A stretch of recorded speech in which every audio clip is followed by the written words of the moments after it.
Saudara, petinggi Partai Gerindra hari ini bersilaturahmi ke kantor DPP Demokrat Jakarta Pusat. Kedatangan mereka disebut hanya silaturahmi politik. Rombongan Partai Gerindra dipimpin oleh Sekjen Gerindra Ahmad Muzani. Kedatangan mereka juga disambut pejabat teras Partai Demokrat yang dipimpin Sekjen Demokrat Teguh Rifki. Pembahasan soal pemilu 2024 menjadi salah satu agenda dari silaturahmi politik hari ini. Saudara, informasi terkini, kita segera tergabung dengan jurnalis Kompas TV, Dipo Nurbahagia di kantor DPP Partai Demokrat, Jakarta Pusat. Selamat sore, Dipo. Dipo, siapa saja petinggi Demokrat dan Gerindra yang bertemu hari ini? Apa agendanya?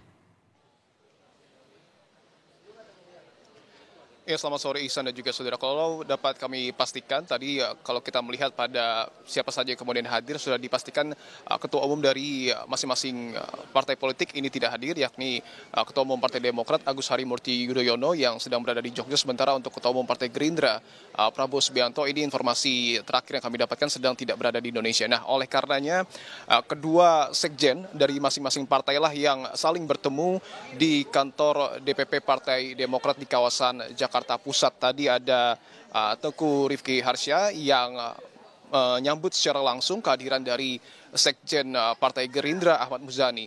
Kedua sekjen ini juga membawa sejumlah pejabat teras partai. Kalau dapat tadi kami lihat ada sejumlah petinggi dari Partai Demokrat yang juga hadir. Sebut saja ada Hinca Panjaitan, Ketua Dewan Kehormatan Partai Demokrat, kemudian juga ada Andi Timo Pangerang, Wasekjen Partai Demokrat. Sementara untuk Partai Gerindra sendiri, selain Sekjen Ahmad Muzani, tetapi juga ada sejumlah nama besar lainnya, seperti misalnya adalah Andre Rosiade, kemudian juga ada Wakil Ketua Umum Partai Gerindra Sugiono, dan juga ada Rahayu Saraswati Joyo Hadikusumo, dan ada sejumlah pejabat teras lainnya yang juga tadi hadir di kantor DPP Partai Demokrat.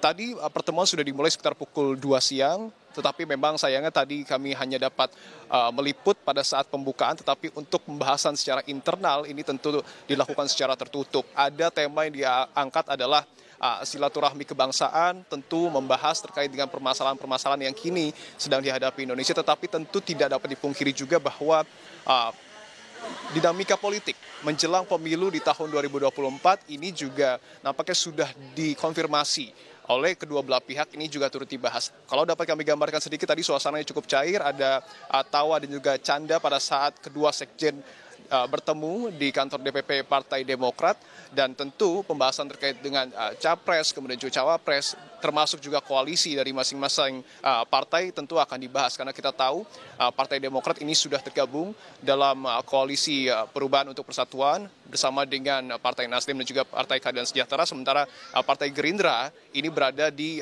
koalisi Kebangkitan Indonesia Raya bersama dengan PKB. Kedua koalisi ini juga mengusung nama capres yang berbeda. Partai Demokrat mengusung Anies Baswedan, sementara Partai Gerindra tentu mengusung Ketua Umumnya Prabowo Subianto untuk menjadi baca pres pada pemilihan presiden di tahun 2024 mendatang. Nah, tentu kita masih harus mengkonfirmasi apa yang kemudian nanti menjadi poin-poin pembahasan dari pertemuan antara kedua petinggi partai politik ini. Tetapi kalau kita runut sedikit ke belakang, pada Mei beberapa bulan lalu begitu ya, sudah ada juga sebenarnya pertemuan menarik antara Prabowo Subianto dan juga Susilo Bambang Yudhoyono di Pacitan. Apakah kemudian ini merupakan tindak lanjut dari pertemuan kedua petinggi partai tersebut? Kita masih harus tunggu bersama, Ihsan. Ya, Dipo, Prabowo Subianto kan belum mengumumkan cawapresnya. Begitu juga dengan Anies Baswedan yang diusung oleh Demokrat juga belum mengumumkan cawapresnya. Apakah ada kemungkinan di sini pembicaraan terkait AHY yang akan digandeng oleh Prabowo Subianto mungkin?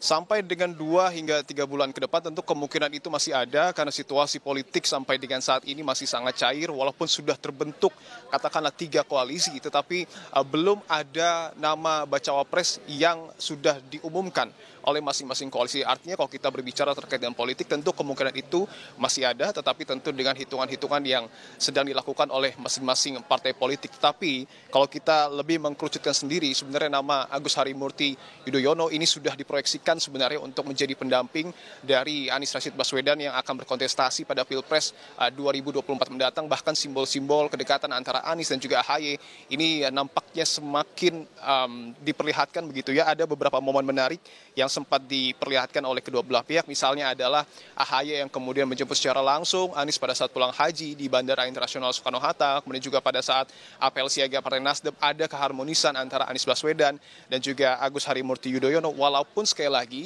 Anies nampaknya masih mengulur ataupun menunggu waktu yang tepat untuk kemudian betul-betul mengkonfirmasi siapa nantinya bakal calon wakil presiden yang akan mendampingi dirinya pada pemilu di tahun 2024. Sementara untuk Prabowo Subianto sebenarnya lebih cair lagi kondisinya karena ada beberapa nama juga yang memang disinyalir dekat dengan Prabowo. Katakanlah seperti misalnya adalah Ketua Umum PKB, Muhaimin Iskandar, yang sejak awal berkoalisi ini sudah digadang-gadang untuk menjadi bakal calon wakil presiden yang akan mendampingi Prabowo Subianto. Bahkan pada saat pertemuan terakhir antara Partai Gerindra dan juga PKB begitu ya, Prabowo sudah secara jelas menekankan bahwa salah satu poin ataupun salah satu pihak yang akan menentukan siapa nama bacawa presnya adalah Muhaimin Iskandar. Nah, tetapi ada sejumlah nama lain yang kemudian dalam beberapa waktu terakhir juga dapat dikatakan cukup dekat dengan Prabowo Subianto. Kita sebut saja misalnya adalah Erick Thohir. Kalau kita lihat dari postingan Instagram Prabowo Subianto bahkan ada komposisi yang menarik, pertemuan internal antara Presiden Joko Widodo dengan Prabowo Subianto dan juga Erick Thohir di Istana Bogor, Jawa Barat beberapa waktu yang lalu turut diposting Prabowo. Apakah kemudian ini menjadi sinyal?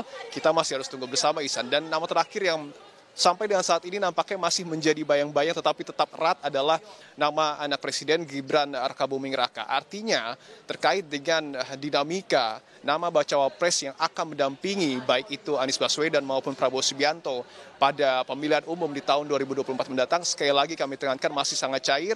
Kita bisa melihat ada kemungkinan perubahan-perubahan ekstrim terjadi sampai dengan 2 hingga 3 bulan ke depan sebelum nantinya para masing-masing koalisi ini mendaftarkan secara resmi ke KPU siapa nantinya nama baca pres dan juga bacawa pres yang akan diusung pada pemilihan umum di tahun 2024 mendatang, Ihsan.